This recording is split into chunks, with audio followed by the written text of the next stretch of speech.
Hello everyone, welcome to our YouTube channel Software Testing Sapiens. Bringing to you another requested topic which is about SDLC, which is Software Development Lifecycle.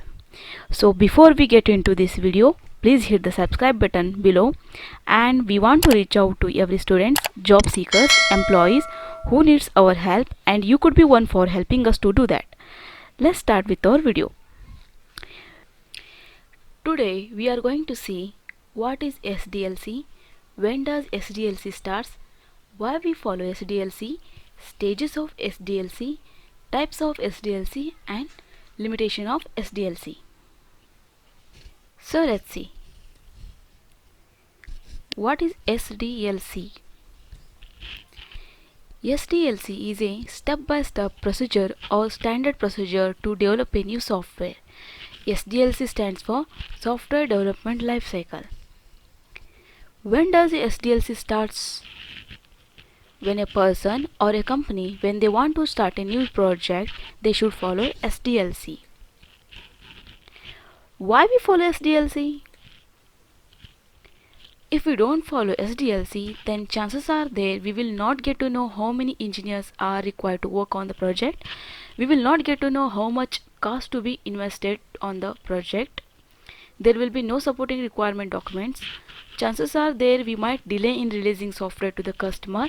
That is the reason we should follow SDLC. Types of SDLC. There are 7 types of SDLC. First one is waterfall model, second spiral model, third V&V model, fourth prototype model, fifth hybrid model, sixth derived model, 7 agile model.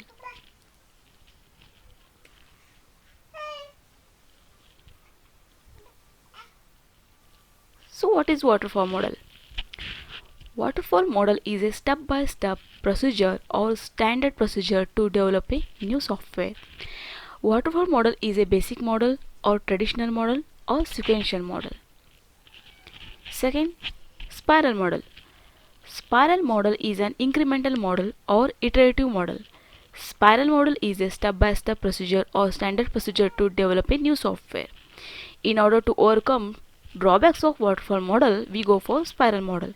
Spiral model will be mainly used when there is a dependency between modules. Third, V&V model, also called as verification and validation model. V&V model called as victory model. V&V model is a step-by-step procedure or standard procedure to develop a new software. In V&V model, each and every stages are tested.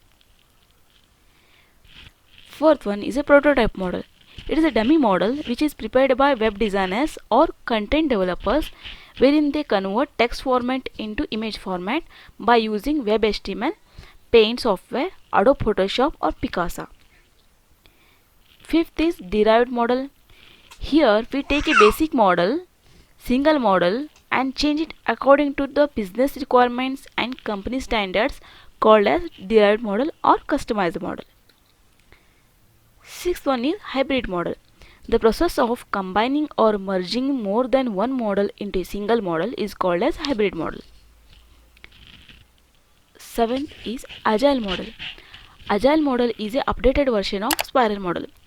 In upcoming video, we are going to see depth about agile model. So let's see stages of SDLC.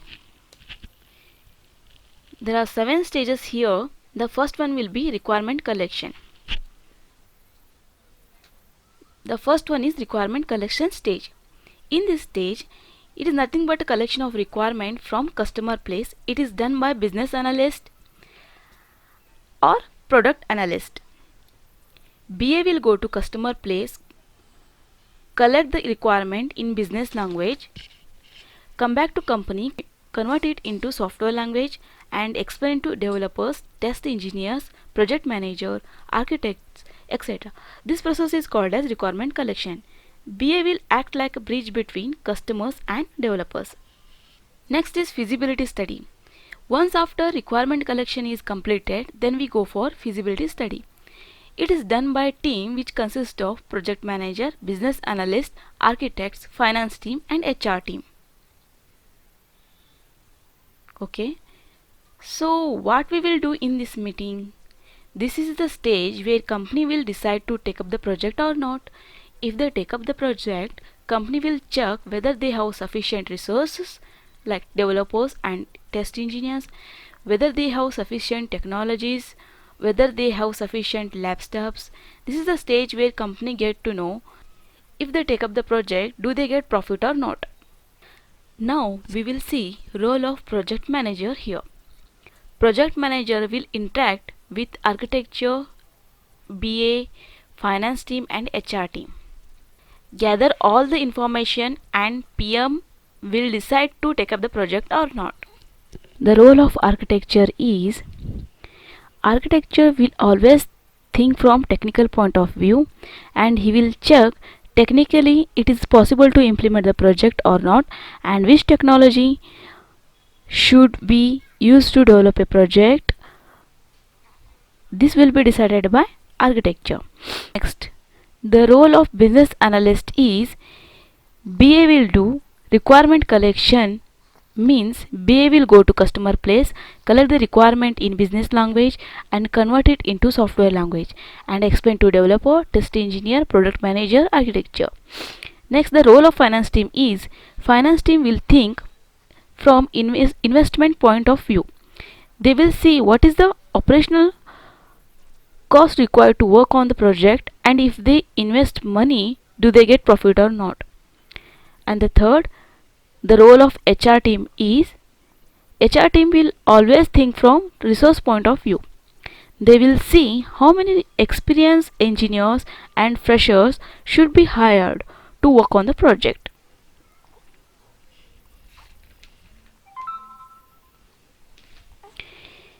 After the feasibility study, third is design stage. Once after feasibility study is completed, then we start with design phase. It is done by senior architecture or technical architecture or architects. There are two types of design. First one is HLD, means high level design. Second one is low level design, LLD. What is HLD? Designing the architecture of the signature is called as high level design. For example,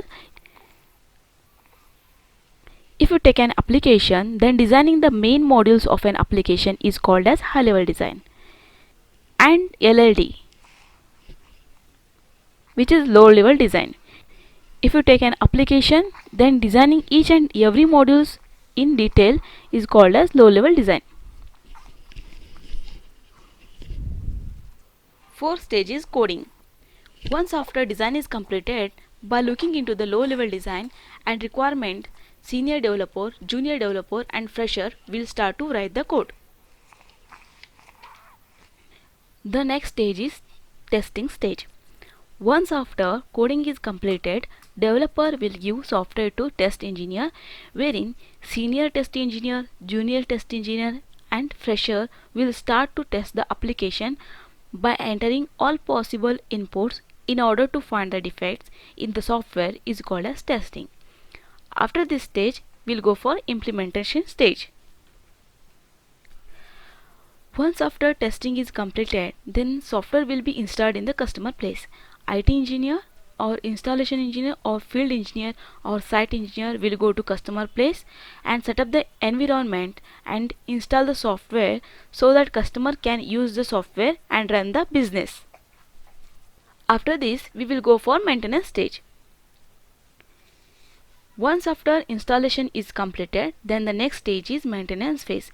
In maintenance phase, customer will start to use the software and run the business. While using software, if customer face any problem or defect, then company will fix the problem and test the problem freely and company will give new software to customer.